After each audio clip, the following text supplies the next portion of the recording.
If you've ever watched Dale Earnhardt drive a race car and wondered where that came from, where that absolute refusal to yield, that instinct for the racing line, that cold-blooded nerve came from, the answer is not a racetrack.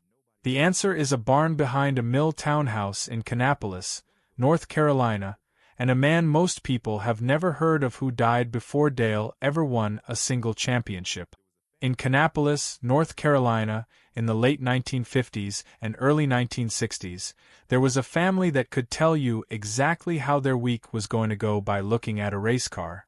Ralph Earnhardt's children, and he had 5 of them, knew that when their father came home from a dirt track on a Saturday night, all you had to do was check the car. If the fenders were caked in red clay, if mud was packed into the wheel wells and sprayed across the hood, it meant he'd been running behind somebody, eating their roost all night, and the grocery money was going to be thin. But if that car came home clean, if the paint was barely touched and the windshield was clear, it meant Ralph had been out front, where nobody throws dirt at you, and the family was going to eat just fine. One of those children, the middle boy, was Dale Earnhardt. He spent his childhood reading his family's weekly income off the side of a stock car before anyone ever said a word. This is legacy motoring, and I spend way too much time thinking about the forgotten fathers behind motorsport legends. If you're someone who wants to understand where NASCAR greatness actually comes from, the real roots beneath the championships and the fame, make sure to hit the subscribe button and give this video a thumbs up if this helps you out. Most of you know the Dale Earnhardt story. You know the Intimidator, the black number 3, the 7 championships, the way he drove a race car like he was trying to settle a personal argument with the asphalt. What most people don't know, or at least don't know well enough, is where all of that came from. Because Dale Earnhardt didn't invent himself. He was built, piece by piece, in a converted barn behind a mill townhouse, by a man who never once sat him down and explained what he was teaching him. Ralph Earnhardt won over 350 NASCAR-sanctioned races in his career, dominated short-track racing across the Carolinas for 2 solid decades, invented techniques that changed how stock cars were set up, and was so good at what he did that the tracks literally banned him for winning too much. He turned down a factory ride with one of the best teams in NASCAR, never won a single Grand National race, died of a heart attack at 45 years old with his mortgage freshly paid off, and left behind a 22-year-old son who had no money, no high school diploma, and no guide, but who carried every single thing Ralph had ever shown him, whether Ralph meant to show it or not. This is not the story of Dale Earnhardt becoming a champion. This is the story of the man who made that possible, and what it cost both of them to get there. Look, before we go any further, I want you to understand the world Ralph Earnhardt was born into, because the context matters more than most people realize. Kannapolis in the 1930s and 1940s was a company town built around cannon mills, and if you grew up there, you were almost certainly going to work in textiles. The locals called themselves lint heads, which tells you something about how much pride and how much resignation lived in the same sentence. Ralph Lee Earnhardt was born there on February 23, 1928, the son of a farmer named John Henderson Earnhardt, and he made it through the 6th grade before he dropped out and went to work. That was not unusual for Kannapolis in that era. What was unusual was what he did next. He ended up at a place called Edelman's Garage, and if you believe some of the stories, and I should note these come mostly from secondary sources and some marketing copy, so take them with a grain of salt, Edelman's had a reputation as the kind of shop where bootleggers brought their cars when they needed real speed. Whether or not that specific detail is entirely accurate, what is well documented is that Ralph Earnhardt taught himself how engines worked from the inside out in that garage, and he did it without any formal training at all.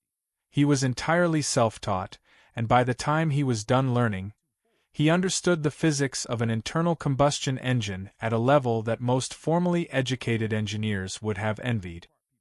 Here's what most people don't realize about self-taught mechanics from that era. They didn't have access to manuals, engineering papers, or factory support lines. They had to develop intuitive understandings of airflow, compression ratios, and heat management through trial and error, and the ones who survived that process and actually got fast were often more innovative than anyone coming out of a formal engineering background, because they weren't constrained by what they'd been taught was impossible. Ralph was one of those people, and it showed in everything he ever built. His entry into racing happened almost by accident. A kid in Kannapolis asked Ralph to help him build a racing engine, and when it was finished, Ralph got in and fired it up.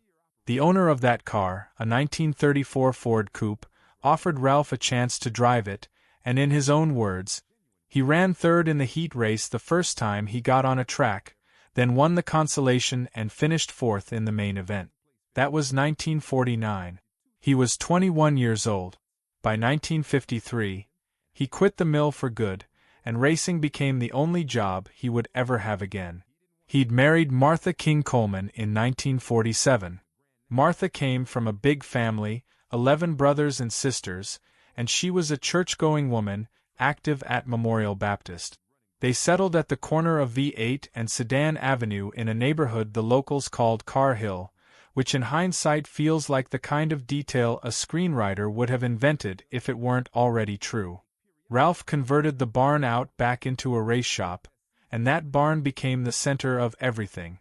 Martha worked as a waitress and a clerk at a children's store to keep the bills paid between race winnings. The house was modest. The garage was everything. Now, you might be thinking that this sounds like every other underdog racing story you've ever heard. A talented guy, humble beginnings, working-class roots, grinding his way up. And to be fair, structurally, yes, it hits some of those same notes. But here's where Ralph Earnhardt's story diverges from that template in a way that almost nobody talks about. Most underdog stories are about people who are trying to break into the big time, trying to reach the highest level, trying to become famous. Ralph Earnhardt's story is about a man who had repeated opportunities to do exactly that and deliberately, thoughtfully, and economically chose not to. And that choice, that refusal to chase the obvious thing, is what makes him genuinely unusual and genuinely worth understanding. By 1955, Ralph had worked his way through the modified stock car ranks on Carolina dirt tracks and finished second in the NASCAR Sportsman National standings behind Billy Myers. The next year, 1956, he broke it open.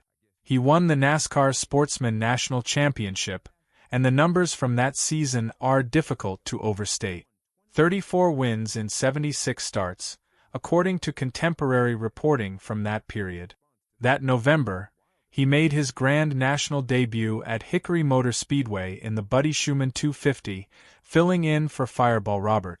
Driving Pete DePaulo's number 22 Ford, Ralph won the pole position in his very first Grand National race, which would be a good story all by itself, except that's not the part people remember. He ran second to Speedy Thompson most of the day, and on the final lap, a scoring confusion led the flagman to wave the white flag for Earnhardt instead of the checkered. The hometown crowd, and they were absolutely Ralph's crowd, believed their guy had been robbed, and the place erupted. Soda bottles came raining down onto the track. It was turning into a genuine riot until Ralph himself got on the public address system and calmed everybody down, accepted the explanation, and went home with a second-place finish. That moment tells you two things about Ralph Earnhardt at once: how much his community loved him, and how composed he could be when the world around him was on fire. After Hickory, the Holman Moody Ford factory team came calling with a full-time Grand National ride for 1957. This was one of the premier operations in stock car racing, the kind of opportunity most sportsman drivers would have taken without a second thought. Ralph turned it down, and the reasons were pure Ralph. He didn't want to travel. He didn't want to leave his family for weeks at a time chasing a Grand National schedule, and he had done the math. He was already making more money racing sportsmen 4 to 5 times per week at tracks close to home than he would have made running Grand National on someone else's schedule with someone else's car. He calculated that the risk wasn't worth the reward, that the economics of staying local and staying dominant were better than the economics of chasing glory on the national circuit. This is where it gets really interesting, because that decision, which most people looking at it from the outside might frame as a lack of ambition or a fear of the big stage, was actually something much more sophisticated. Ralph wasn't avoiding risk out of fear. He was managing it the same way he managed everything else, with mathematical precision and a total absence of sentiment. He knew what he was good at. He knew where his edge was sharpest. And he knew that leaving that environment to go chase a grand national schedule with someone else's car on tracks he didn't know would reduce his edge, not increase it. It's the kind of clear-eyed strategic thinking that most people only develop after years of costly mistake. Ralph seemed to arrive at it by instinct. He did make periodic runs at the grand national level over the years. His best season was 1961, driving for Cotton Owens, when he posted 7 top 10 finishes in 8 starts and led 75 laps in the World 600 at Charlotte. At the Atlanta 500 that year, he finished third but believed a scoring error had cost him the victory, and his response was about as Ralph Earnhardt as anything he ever said. He noted that he thought he'd won, Cotton said he'd won, even the scorers said he'd won, but he didn't get the money, and according to the final tabulation, Bob Burdick finished first. Ralph's conclusion was simple and devastating. He supposed you just couldn't beat an educated pencil. His grand national career ended with 51 starts, 0 wins, and 16 top 10 finishes, numbers that don't begin to reflect how good he was, because he never committed to it. He chose not to. What he committed to instead was total domination of the world he'd chosen. In 1959 and 1960, Ralph Earnhardt was essentially unbeatable on the short tracks of the Carolinas, and I want you to sit with that word for a second. Unbeatable. Not dominant, not consistently competitive, not a frontrunner. Unbeatable. NASCAR created a new limited sportsman division in 1959, and Ralph won the championship both years. The 1959 numbers are almost absurd. Over 60 wins total across the season. At Hickory Motor Speedway alone, he won 22 of 24 races entered and claimed his 5th track championship there. If you're trying to find a modern analogy for what that kind of dominance looks like, imagine a single driver winning 22 of 24 games in any professional sport while also holding down a day job, building his own equipment, and doing his own accounting.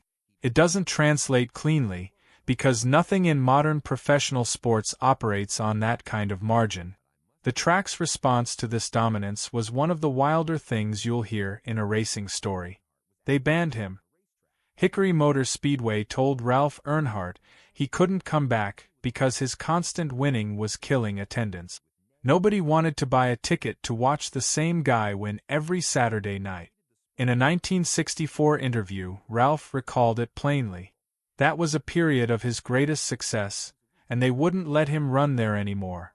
They said he had monopolized it once and would monopolize it again. Think about the economics of that for a moment. A racetrack banning its best driver because he was too good. It's the kind of thing that sounds like a folk legend, except it's documented, and Ralph talked about it openly without any particular bitterness, just as a fact of the business he was in. In 1960, he won over 50 races and repeated as limited sportsman champion. He maintained a fleet of 5 race cars, 2 sportsman cars built for asphalt, 2 built for dirt, and 1 modified car, and he estimated making a $9,000 profit in 1959, which is roughly $95,000 in today's money. For a sportsman racer who never had to leave the Carolinas, that was a serious living.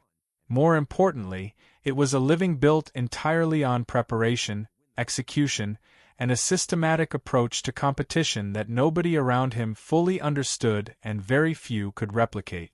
Here's the thing about that fleet of 5 cars.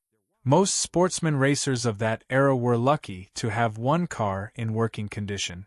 They'd race it, bang it up on Saturday night, spend the week fixing what they could afford to fix, and show up the following weekend hoping the repairs held. Ralph had 5 cars because Ralph thought about racing the way a manufacturer thinks about product lines. Different surfaces required different setup. Different track configurations required different weight distributions. Having a car purpose-built for each condition meant he wasn't compromising anywhere. He wasn't showing up to a dirt track in a car that had been optimized for asphalt and hoping for the best. He was showing up with exactly the right tool for exactly the job in front of him. The question you'd naturally ask is how? How does one man win 60 races in a single season, and how does he do it consistently enough to get banned from a racetrack? The answer starts in that barn behind the house on Sedan Avenue, and it involves a level of technical innovation that the racing world is still not fully crediting him for. Ralph Earnhardt's technical edge wasn't just preparation. It was invention. He was the first car builder and driver, at least by the consensus of the people who raced against him and the institutions that have studied his career, to understand and systematically use tire stagger. That's the practice of mounting larger circumference tires on the outside wheels of an oval car so that both tires on a given axle rotate at the same RPM through corners, which reduces scrub and improves cornering speed without requiring the driver to fight the car. That sounds simple now because every oval racer in the world uses it. It's fundamental. It's in the first chapter of any serious manual on oval racing setup.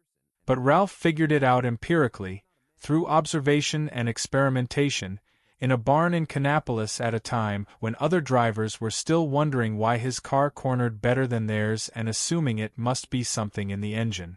It wasn't in the engine.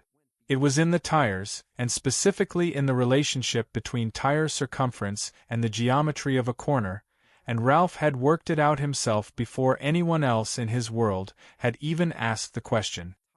He also developed what he called bite, which involved skewing the car's weight distribution forward over the front axle in a way that changed how the car loaded through corners. And he carved custom tread patterns onto his own tires, different cuts for different tracks, to make them grip unpredictable dirt surfaces in conditions that were constantly changing throughout an evening of racing. The International Motorsports Hall of Fame specifically credits him with talking about bite in race cars before anyone knew what it was. He was developing the vocabulary and the practice of chassis setup in an era when most of his competitors were still thinking about it purely in terms of horsepower. He also installed crash bars in the driver's side door of his cars, a rudimentary precursor to modern door bar safety structures that the Hall of Fame credits with saving lives. This is not a trivial detail. Modern NASCAR cars have elaborate roll cage and door bar systems that are specifically engineered to absorb and redirect impact energy away from the driver. Ralph was thinking about that problem decades before it became a regulatory requirement, and he was doing it not because anyone told him to but because he'd looked at what happened to drivers in side impacts and decided the standard construction wasn't adequate. That's the same analytical process that gave him tire stagger. Look at the problem clearly, figure out what the physics actually require, build the solution yourself. Ned Jarrett, and most of you know exactly who Ned Jarrett was, a two-time Grand National champion and one of the most respected figures in the history of stock car racing, summed up Ralph's approach in a way that nobody has improved on since. Ralph never had to work on his car at a racetrack. He would just change tires, go out, and beat everyone. That sentence is worth unpacking, because what Ned is describing is a level of preparation so complete that the race itself was almost a formality. The work happened at home, in the barn, where nobody could see what Ralph was doing. His competitors showed up at the track and started working. Ralph showed up and started racing. The competitive advantage was established before he ever pulled out of the driveway. His race strategy matched that philosophy precisely, and it earned him the nickname Mr. Consistency, though Humpy Wheeler, who watched him race for years and went on to become one of the most influential figures in American motorsport as the promoter of Charlotte Motor Speedway, described it in terms that go considerably beyond just finishing races. Ralph was an extremely smooth race driver. He did not abuse his equipment and did not make moves to the lead except when he smelled the money. He protected his car through the early and middle stages of a race, while his competitors burned through their equipment trying to lead every lap, and then he moved to the front when it mattered. Wheeler also noted that Ralph was astonishingly good at staying out of accidents, but offered a characteristically blunt explanation for why. He probably had more to do with having to make a living at it when there wasn't a lot of money in it. That observation is economically precise in a way that most racing analysis completely misses. Ralph's smoothness and his patience and his extraordinary ability to stay out of trouble weren't personality traits. They were financial strategies. He couldn't afford to wreck. He couldn't afford to rebuild the car every Monday morning. A damaged car meant a week of repair costs eating into the margin he'd built by winning, and enough damaged cars in a row meant the whole operation collapse. So he engineered a system where intelligence and discipline could beat speed and money, and inside that system, he was untouchable. He never invested more than $800 in a single race car over the course of a year and brought home $200 to $400 per winning night. Racing was profitable because Ralph made it profitable through sheer mechanical genius and an absolute refusal to waste anything. Robert Yates, who went on to become one of the most respected engine builders in NASCAR history and whose teams won multiple championships and Daytona 500s, grew up around Ralph Earnhardt, and his memories paint a picture of a man for whom racing was not a weekend event but a continuous, all-consuming process of refinement. He raced every weekend. He raced on Saturday nights up until it got too cold. He and some friends were always tinkering with ways to extract speed from iron and steel on the short track. That tinkering never stopped. It didn't have an off switch. Every week, Ralph went back to the barn and found another fraction of a second somewhere that nobody else had thought to look. There's one more story from the short tracks that's worth telling here because it captures the full scope of Ralph's confidence in his own preparation. At Bowman Gray Stadium, the famous quarter-mile flat oval in Winston-Salem, where the racing was always close and always personal and tempers ran famously hot, Ralph once entered a sportsman class car against the modified division. The modifieds were supposed to be faster, more powerful, running equipment that sportsman cars simply couldn't match on paper. Ralph beat them. He beat the faster class with a technically inferior car, which is only possible if your preparation advantage is so large that it overwhelms the equipment gap.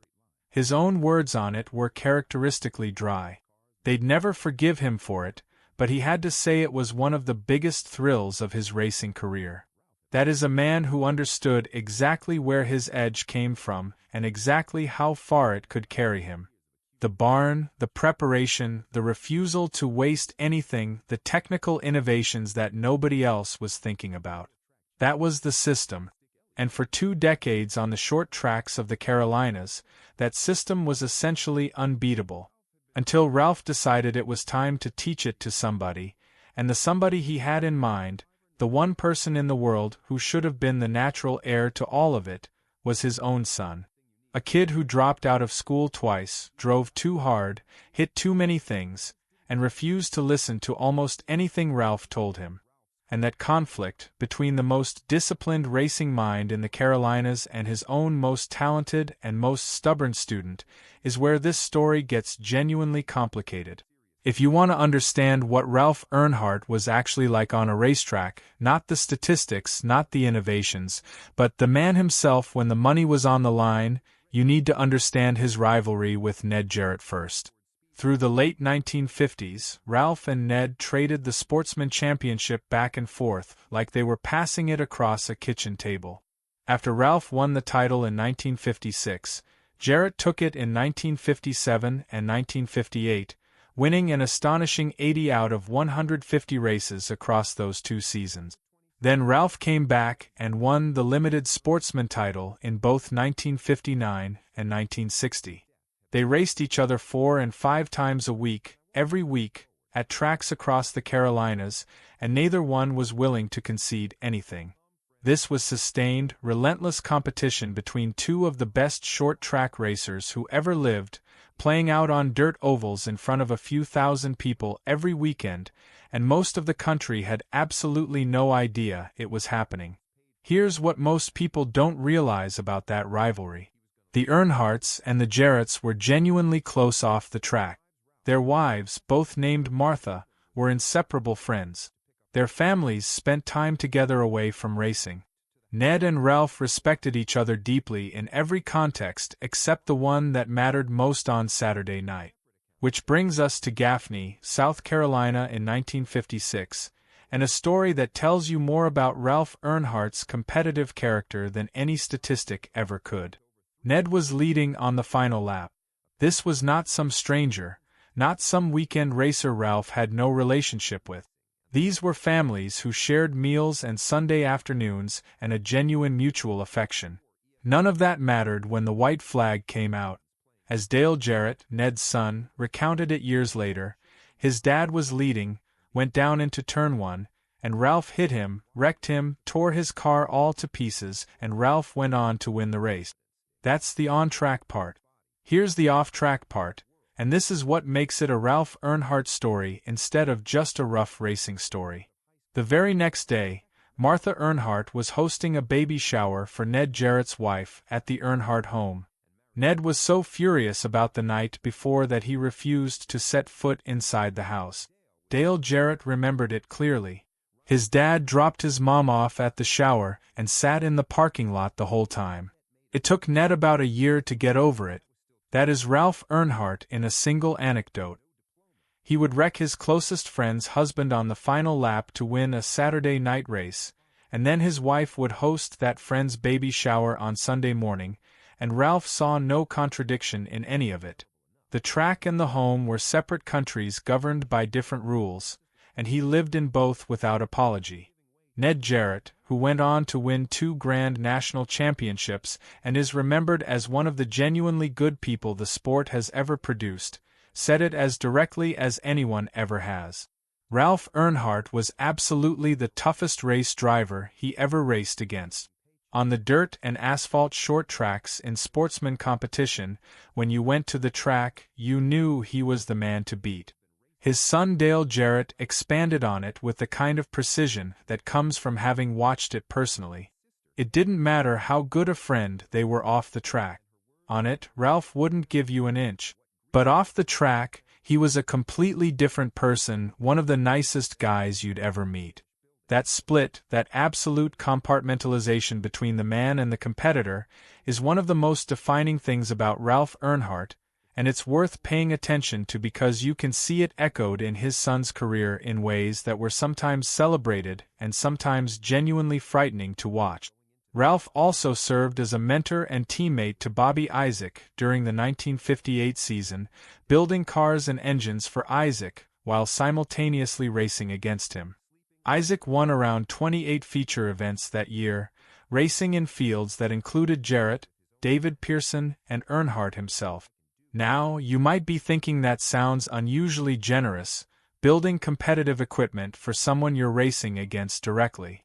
And you'd be right to flag that, because Ralph was not generous in the conventional sense when it came to competition. He did it because Isaac was fast, and having a fast teammate meant better information about what the competition was doing and another set of capable hands in the shop. It was a strategic arrangement, not a charitable one, and it produced results for both men.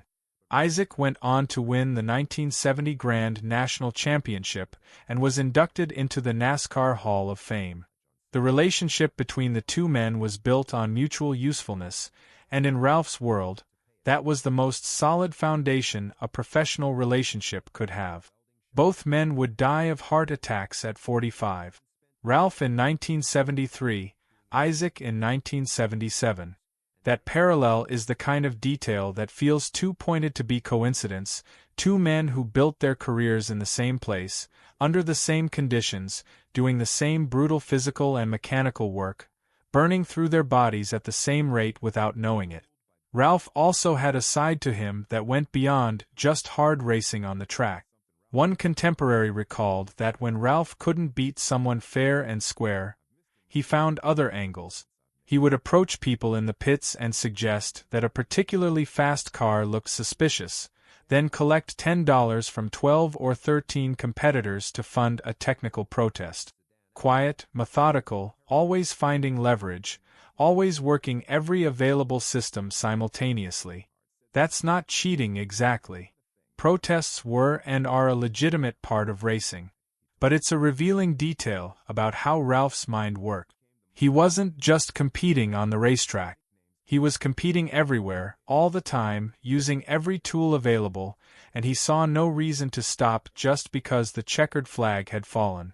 By 1969, Ralph was tired.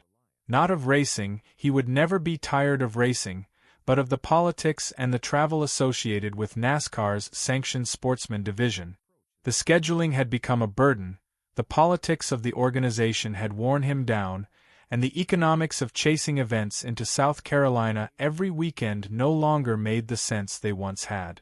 So he walked away from NASCAR competition entirely and went outlaw, racing at Metrolina Speedway and Concord Speedway near Charlotte, where the purses were decent, the rules were looser, and nobody could tell him he was winning too much. A Columbia Record headline that year captured the situation with accidental poetry. Outlaw Earnhardt about running Tar Heel tracks out of business. He won 4 consecutive track championships at both venues from 1969 through 1972. Metrolina was a tricky dirt and clay surface that punished anyone who didn't understand how a track changed over the course of an evening, how the rubber laid down by early races altered the grip levels in ways that required constant adjustment and constant reading of the surface. Concord was the kind of place where the setup you arrived with rarely lasted the whole night, where conditions shifted and drivers who couldn't adapt got swallowed. Ralph dominated both because the venue didn't matter. It never had. What mattered was the preparation, the reading of conditions, and the discipline to protect the car until the moment to move arrived. Nobody outprepared Ralph Earnhardt. Nobody read conditions more accurately. Nobody was more patient about choosing the right moment. At Metrolina and Concord, going outlaw just meant doing the same things he'd always done in front of a slightly different audience. This is where it gets really interesting because throughout all of this, throughout the championships and the innovations and the track bans and the rivalry with Jarrett and the outlaw racing, there was a child growing up inside that barn. Watching everything. Absorbing everything.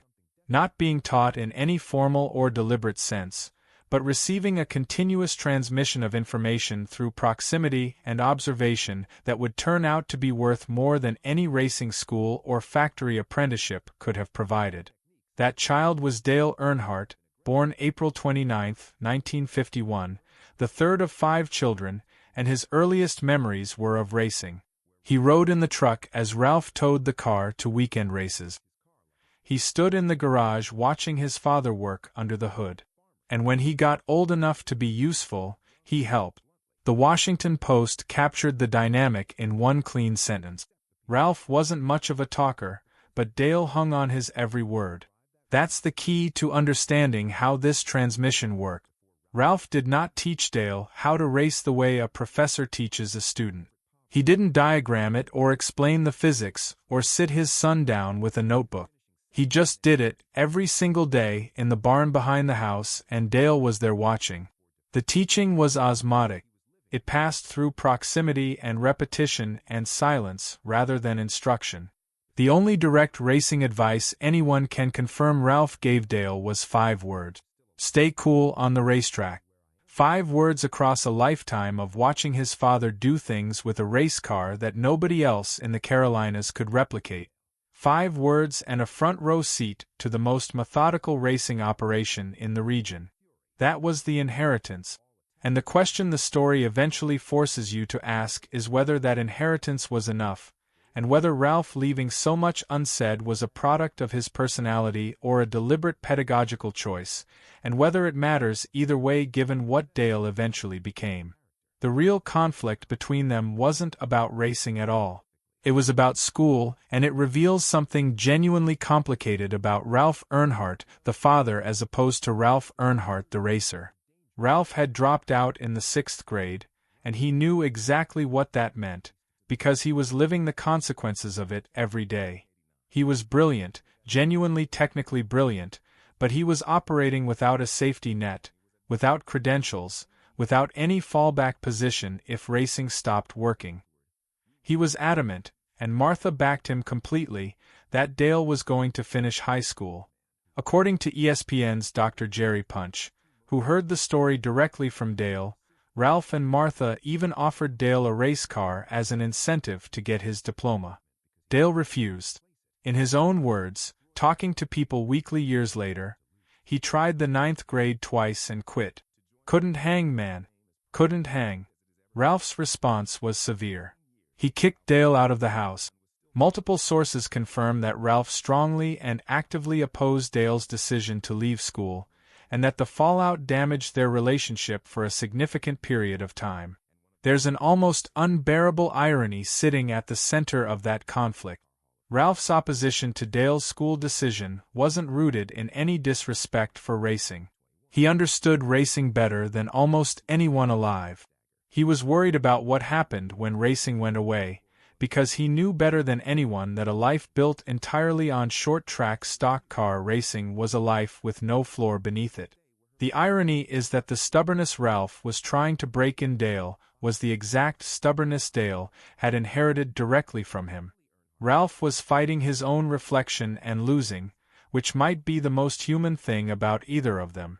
At 12 years old in 1963, Dale Earnhardt entered one of Ralph's race cars in a local event without permission and nearly beat one of Ralph's closest competitors. He was 12. Think about that for a second, and I mean really think about it. Not the talent, though the talent is obviously extraordinary. Think about the nerve. Think about what it takes for a 12-year-old child to climb into his father's race car without asking, fire it up, pull it onto a track, and then nearly beat a grown man who had been racing for years. That is not something you teach somebody. That is something they are, something baked into the architecture of who they are at a level that no instruction reaches. And Ralph, whatever his feelings about the school situation and whatever tension existed between them in those years, had to have seen that moment for what it was. His son had the thing. The question was what to do with it. Dale's first race car of his own was a hot pink 1956 Ford sedan given to him by neighbors David and Ray Oliver. They had intended to paint it avocado green, but the paint came out wrong and they couldn't afford to redo it, so Dale raced it pink. The car was ridiculous looking by any standard, the kind of machine that invites mockery before it ever turns a wheel in competition. But the engine inside it was Ralph's. He had built it for his son, and whatever else was going on between them, whatever friction the school situation had created, whatever distance Ralph's silence and Dale's stubbornness had opened up between them, that engine was proof that the door was never fully closed.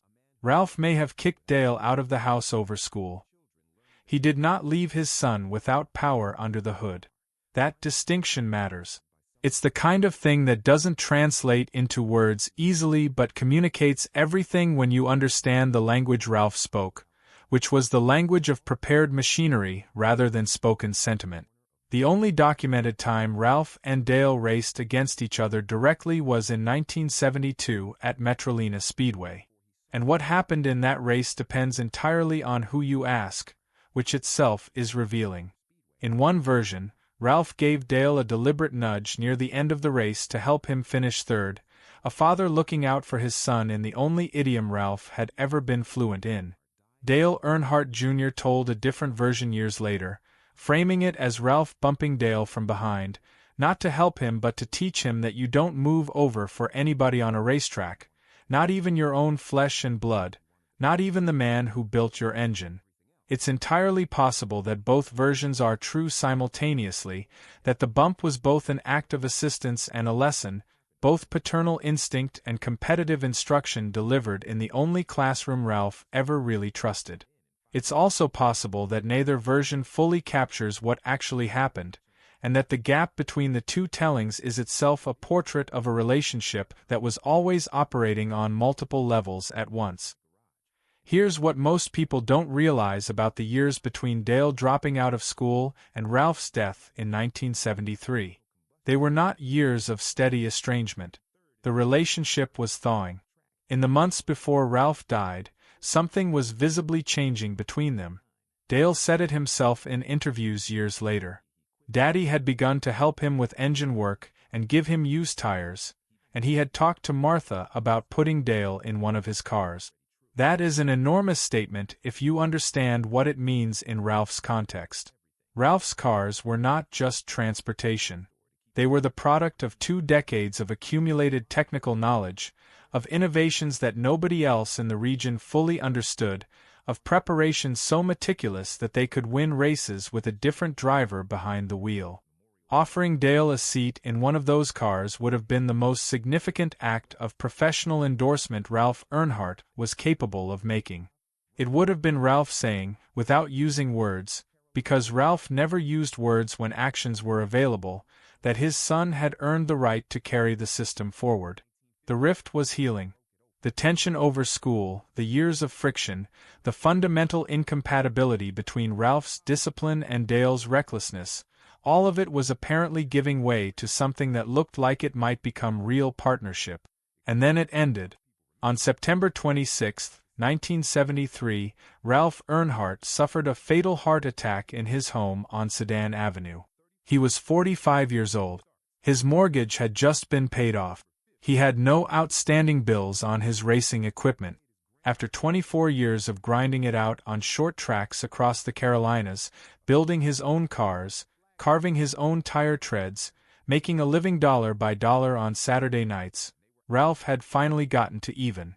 In Dale's own words, he had just got the house paid for and he didn't have any bills on his racing equipment. He was going to lay back and take it easy. He never got the chance. And neither did Dale, not the chance to race for his father, not the chance to have the full inheritance delivered deliberately and completely rather than partially and posthumously. A few more months, maybe a year, and everything might have looked different. That timing is the cruelest detail in the whole story, not that Ralph died, though that is terrible enough, but that he died just as the door was opening. Just as the thing between them was about to change into something better.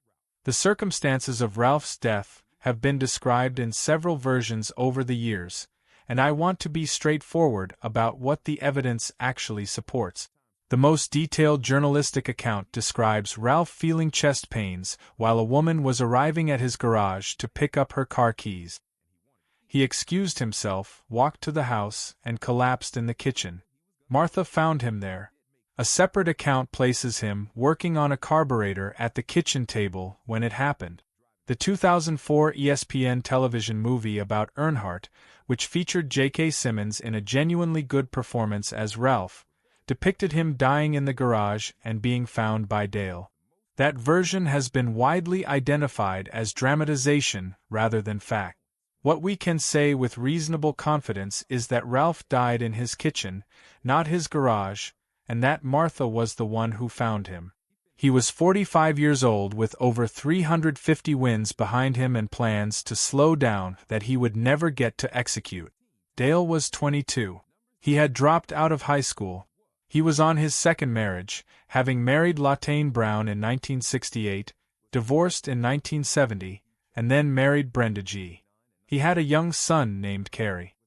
He was racing locally on dirt tracks, running the kind of small-time events his father had long since graduated beyond, and he had not yet made a single Winston Cup start.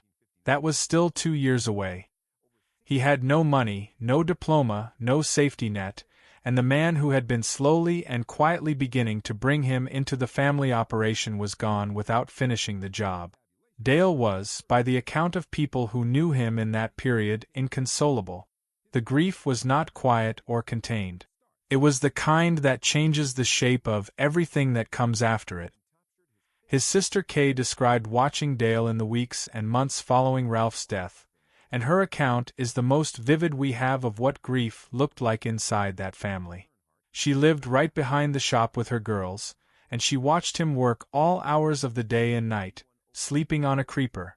A 22-year-old man sleeping under a race car on a wheeled mechanic's board in his dead father's barn, trying to build with his own hands the thing Ralph never got the chance to finish building for him. That image, the son on the creeper in the father's empty shop, is the emotional center of this entire story. Everything that came after it, every championship, every Daytona 500, every pass in the corner that made competitors flinch, grew out of that specific moment in that specific barn on Sedan Avenue. Kay also offered what might be the most penetrating insight anyone has given about what drove Dale Earnhardt for the rest of his career. She believed that after Ralph died, Dale raced to prove something to his father.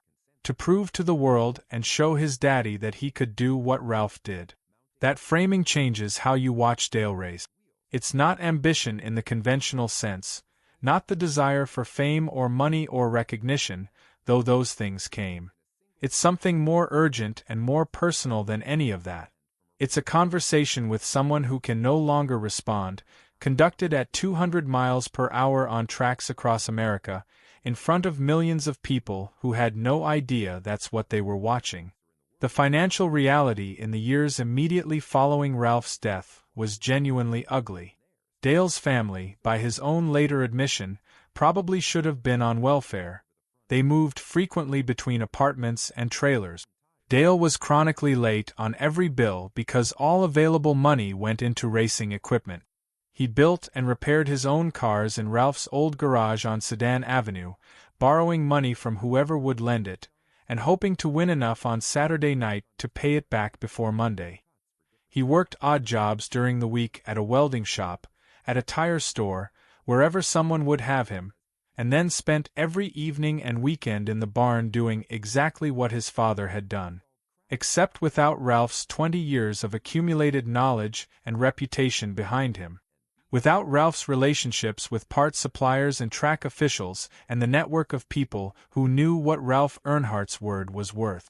Without Ralph's margin for error, which had been built up slowly over 2 decades of never wasting anything. The path from Ralph's death to Dale's breakthrough with Rod Osterland's team in 1979 was 6 years of exactly that. Grinding poverty and local racing fueled by borrowed equipment and borrowed time, with Ralph's old garage as the only inheritance that felt real. During those 6 years, Dale drove with a recklessness that was simultaneously his greatest asset and his most significant liability. He was blindingly fast. People who watched him race in that period, the local promoters and competitors and mechanics who saw him every weekend, have described the sensation of watching him as something close to alarm. He did things with a car that shouldn't have been possible given the equipment he was working with, and he did them at speeds that made experienced racers uncomfortable. But he also hit things. A lot of things. He wrecked cars he couldn't afford to replace, made moves that didn't come off, pushed situations that Ralph would have read 20 laps earlier and filed away for later. Red Farmer, a veteran short-track racer with decades of experience, described young Dale in terms that left no room for ambiguity. That Earnhardt boy hit everyone and everything at the track except the people in the grandstands. And Humpy Wheeler observed the contrast between father and son with characteristic directness. Where Ralph was precise, Dale was ragged. Where Ralph worked his car like a scalpel, Dale wielded his like a club. Those descriptions are accurate and they are also incomplete, because they describe the surface behavior without explaining the source of it. Ralph raced precisely because precision was the financially rational strategy for a man with a family to feed and a single car to protect. Dale raced recklessly because he was 22 years old with nothing to lose and a dead father to prove something to, and because the patience Ralph had spent decades developing through experience and economic necessity had not yet had time to grow in Dale. The recklessness wasn't the absence of Ralph's teaching. It was what Ralph's teaching looked like before the discipline had fully formed around it. By 1975, Dale had made his first Winston Cup starts, scraping together rides wherever he could find them, driving for whoever would have him, finishing races when the equipment held and parking early when it didn't. His first start came at Charlotte Motor Speedway in the World 600, driving a car owned by Ed Neeger, and he finished 22nd. Not a result that announces anything to anybody. Not the kind of debut that makes people stop and say something significant just happened. But he was there. He was in the field.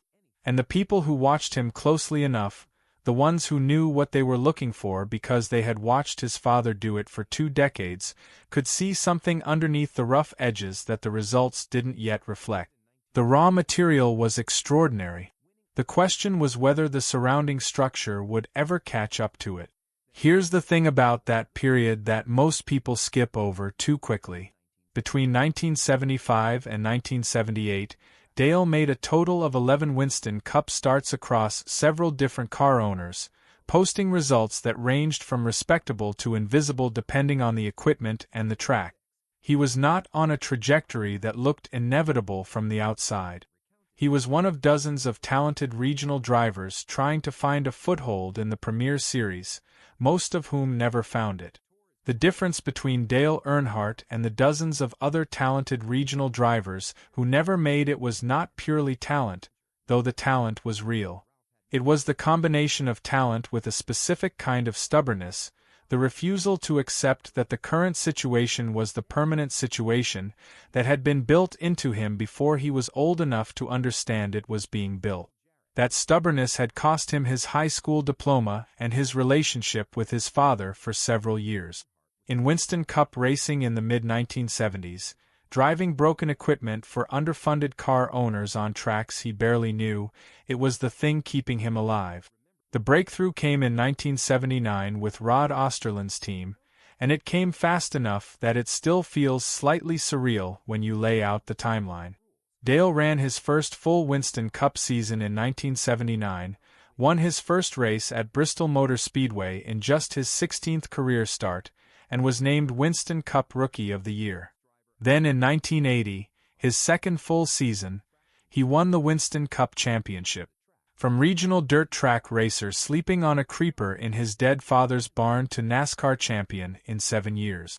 The speed of that ascent is almost without precedent in the history of the sport, and it happened because everything Ralph had transmitted through proximity and silence and 5 words about staying cool on the racetrack had finally found the structure it needed to become something coherent. Ned Jarrett, the man Ralph had wrecked in Gaffney to win a Saturday night race while their wives planned a baby shower together, watched Dale's championship run in 1980 and offered an observation that carries more weight than almost anything else said about that season. He noted that Dale reminded him more of Ralph than anyone he had ever seen race, and that watching Dale win was complicated in a way he found difficult to explain, because it was impossible to separate the son from the memory of the father. That statement from Ned Jarrett specifically, given everything between the Earnhardts and the Jarretts, given the Gaffney incident and the parking lot vigil and the year it took Ned to forgive, carries a weight that a similar observation from anyone else simply would not have. Look, this is where the story gets genuinely complicated in a way that I think most tellings of the Earnhardt legacy don't spend enough time on. Because the conventional narrative, the one that gets repeated in documentaries and tribute pieces and Hall of Fame induction speeches, frames the relationship between Ralph and Dale as straightforwardly inspirational. Father teaches son, son carries the torch, legacy is preserved and extended. And there is truth in that framing.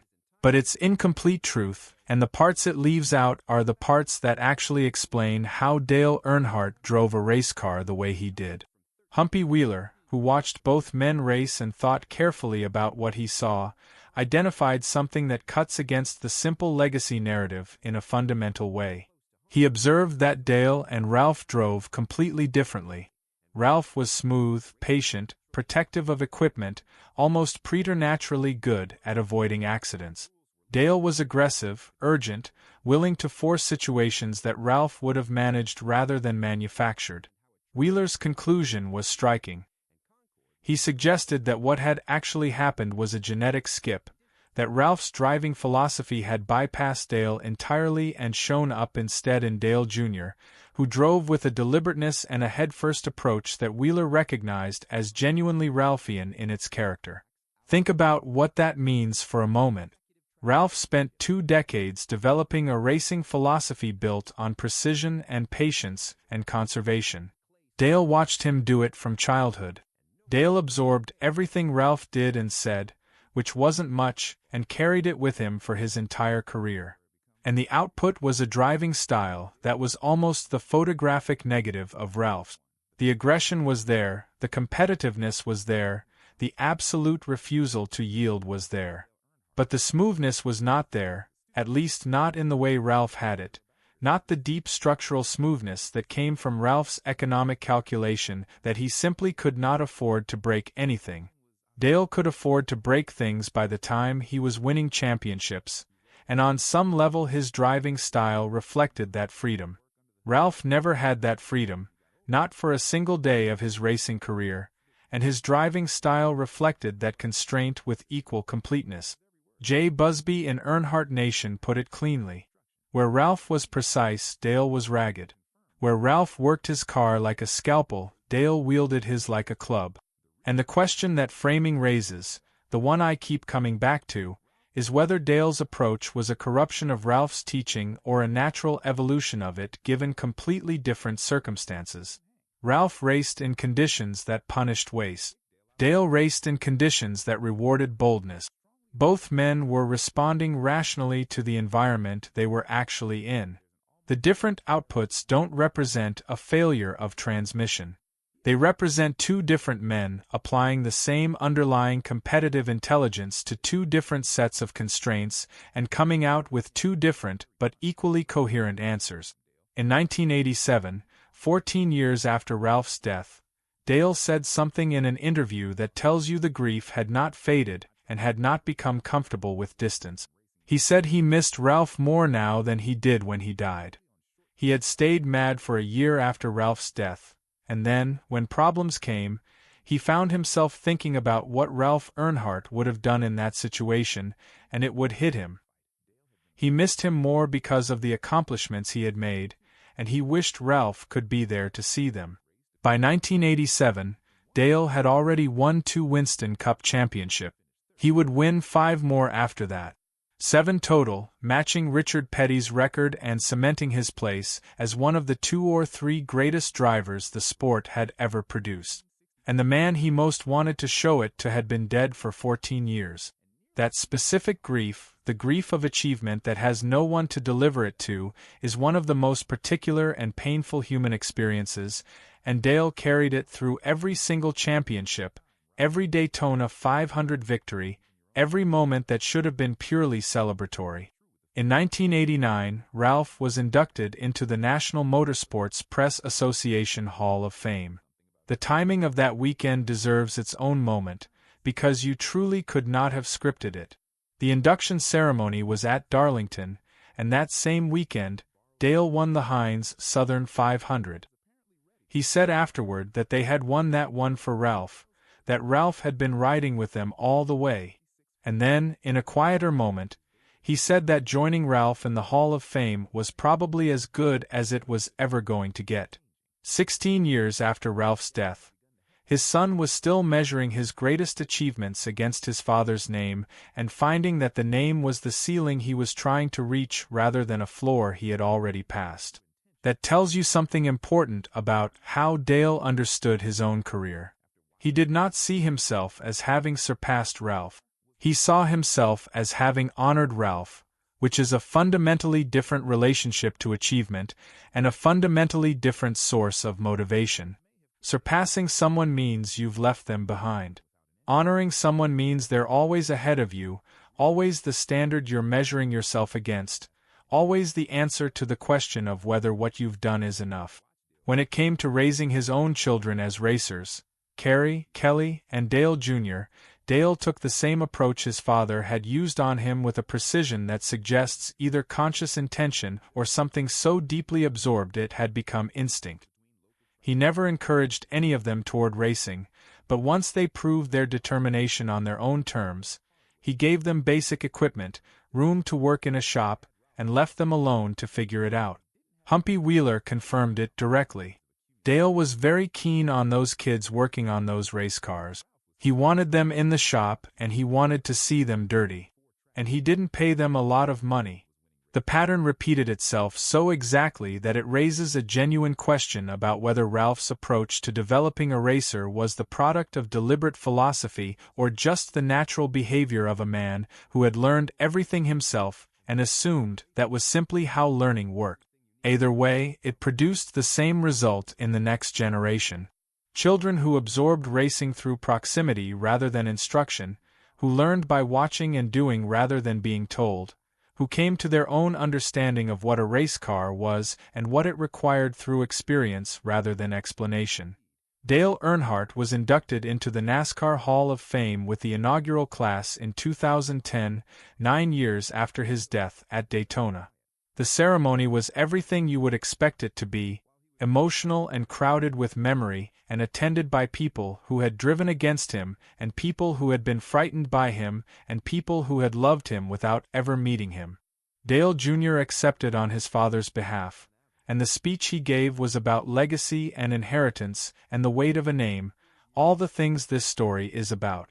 What was not said in that speech, because Hall of Fame speeches are not the place for this kind of complication, was that the man who built the foundation, who invented tire stagger and developed bite and put crash bars indoors before anyone required them and won 350 races from a barn behind a mill townhouse, was not in the room.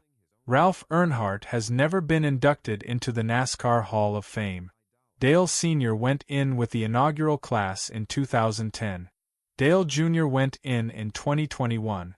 The architect of everything that followed has not been included, and that absence is either an oversight so significant it borders on institutional failure or a reflection of how completely the sport has absorbed Ralph's contributions without ever fully crediting their source.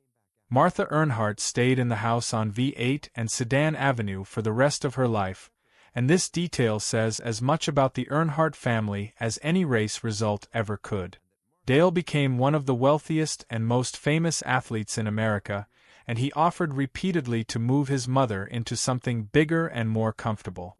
She refused, gently and consistently, because she wanted to stay where her memories lived, with the old auto shop out back where Ralph had built 5 race cars and an entire way of life from nothing.